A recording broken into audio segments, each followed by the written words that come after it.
Tsy hilavo le fona zaho na oresy miady, zaho mananana anolotsaina mahay.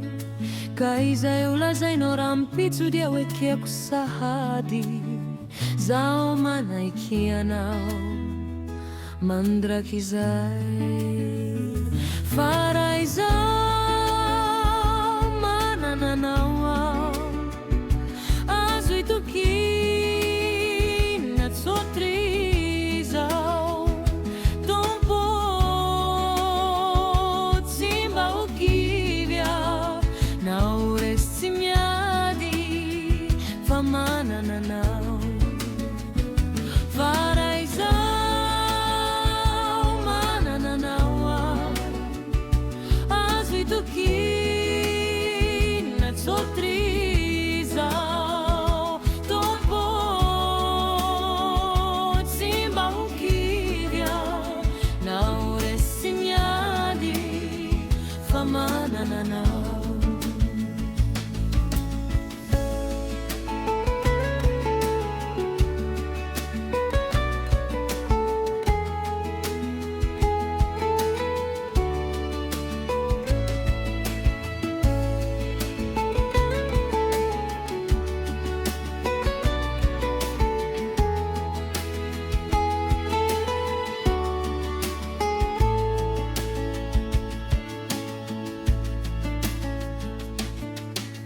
Tomporany avoaky ny anio zava-miafina tsy haiko.